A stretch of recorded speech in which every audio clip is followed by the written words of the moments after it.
Hi everyone, I hope you're all doing so well. Let's get right into this video, which is my Birkin review. So in 2023, I bought my first Birkin. Here she is. She's a Birkin 35 in Togo leather with palladium hardware. She's in the Retorn style, and I can't tell you enough how much I love this bag. It is not only an amazing investment. As soon as I bought it, I found it on another resale site, like exact same specs, everything for like 5 or 6K higher than what I paid. So if you are somebody that's thinking about either getting your first Hermès bag or investing more in Hermès bags, they hold their value. They are investments. One of the reasons why I'm not too bothered about the amount that I'm actually not bothered at all. It was such an accomplishment for me. It's literally money in a different form. I can get my money out of it tomorrow if I needed to. If there was ever a reason for me to have to sell it, I could, and I could be right back. Actually, I could be better off than I was before I got it, which is a great reason to get one if you need another reason to. Obviously, this is in the color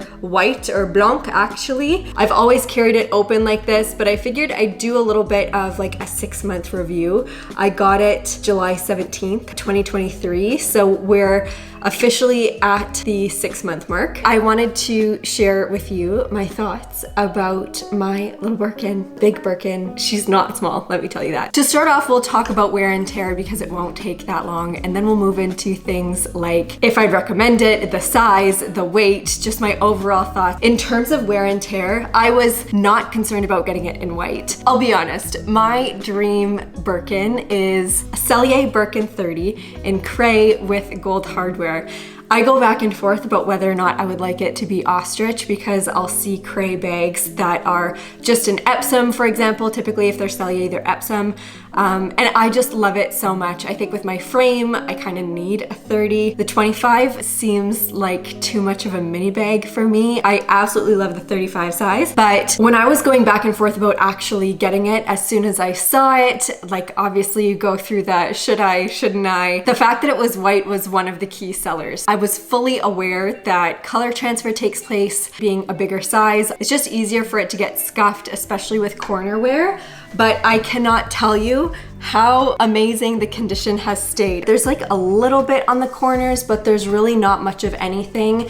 There's also a small bit on the inside. I never wear this bag closed, but you can see a little bit of wear right at the top there where the front closure goes through. So the little metal bit goes through right in that center hole, but it's also pre-loved. I'm pretty sure that this is 2000, I feel like I should know this, 2009, I think. In terms of wear, it's been fantastic. I've literally worn it every single day since I got it. I have not let it take a break, and I'm happy about that because I'm not the type of person, I've mentioned this before on my channel, that buys something nice or something like luxury or more expensive and doesn't use it. I always buy with the intention of fully using and fully getting like the utility out of whatever it is, in this case a bag. So I was never scared of wearing it. It has held up extremely, extremely well. Even the hardware on this bag, it started off looking pretty pristine. There was one hairline scratch on the center metal placket, and that of course is still there. But in terms of additional wear and tear, there's literally nothing on the hardware. I made sure that it was never getting scratched by anything. If I can move it out of the way, I'm not gonna like hit it against a door frame if I can avoid that. So in terms of wear and tear, I can honestly say it's been great. There's zero transfer of color, which is amazing. I didn't apple guard or scotch guard or anything. I just wanted to sort of use it as is. It has gotten caught in the rain a couple times, but I just wipe off the water as soon as I can. I've never had any sort of water spots on it. And in terms of the structure of the bag, it does have a little bit of structure loss, but I knew that being with Togo and especially in the size 35, that's typical. This side is quite good. This side has a little bit more structure loss, but one side is gonna do that anyway. I knew I wanted a bigger bag, especially with a softer leather like Togo. It's naturally gonna slouch over time, and you have to like that if you're gonna get it and use it year over year. What I will say, I got a Samorga organizer before I took it out once. Like I made made sure that I had an organizer set and ready to go as soon as I bought it. And that was the best thing that I could do. The Samorga organizer is an absolute game changer. I've never used a 7RP. Je suis Lou is somebody that I've watched forever and I love her and I trust her. So I just went with the Samorga organizer. It came in super fast. Of course, I got the one in white. I like that the inside of the bag is really light. It's not like a big black hole. That's really helpful for just being able to see my things. But the organizer is absolutely something that I would suggest for somebody with a bigger bag, especially if it is going to be one that you wear really, really often. So that's my little spiel on wear and tear. Corner wear, hardware, scuffing, there's literally been none. Water resistance, inside of the bag, structure loss. What else did I just say I was going to talk about? In terms of the size of the bag, I'm so glad that I went with a 35.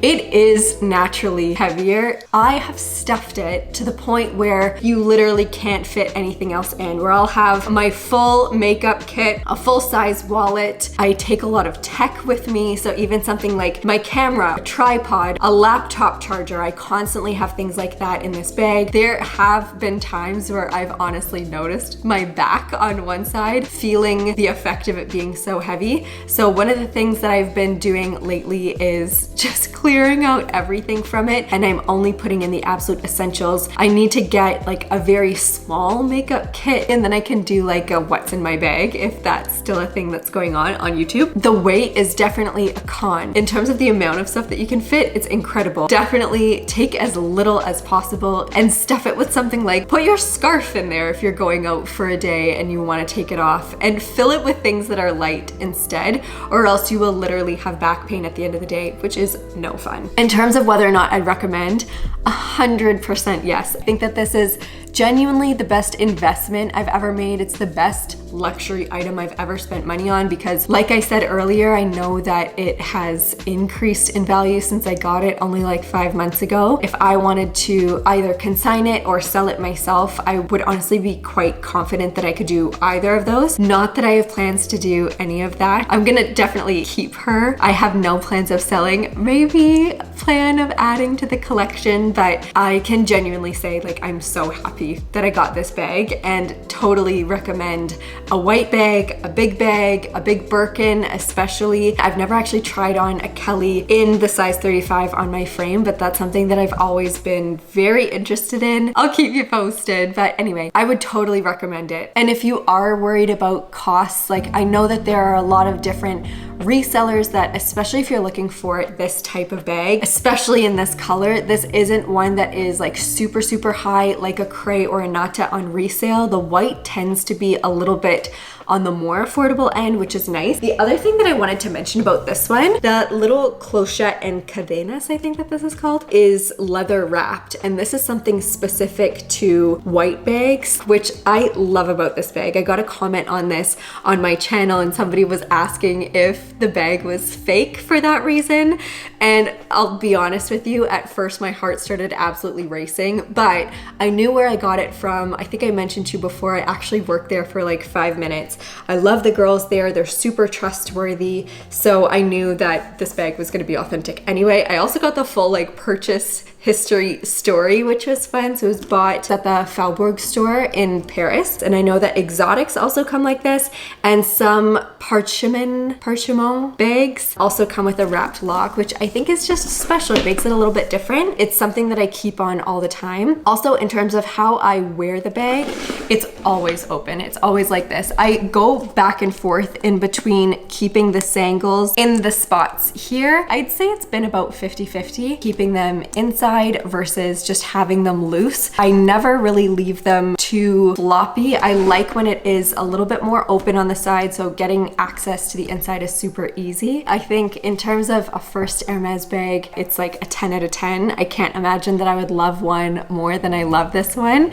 That being said, did you guys just see on Je suis Lou's channel, she just got the Kelly 25 Cellier vintage box calf in parchment with the gold hardware. Oh, that was gonna be the last thing I was gonna say. In terms of the hardware color, one of the things that I was shocked to love so much about this bag is that it is in palladium. Gold was always something that I thought I was gonna go for. Like I said, my dream bag would be with cray with gold hardware. Now, honestly, a lot of different colors I love, but with gold hardware, there's just something special about that combination, especially with what I do for a living. I love having a light colored bag just because I get so much use out of it. The palladium hardware, I can't say enough good things about. I think it's also perhaps a little bit more versatile because I wear so much white. Even if I have gold hardware on like a jacket or something, I think more understated and sort of blends with the bag a little bit more instead of having like the higher contrast of the gold hardware against the stark white of the bag. I wouldn't change it. I think if I were to do a warmer color like a nata, especially it's quite a warm cream,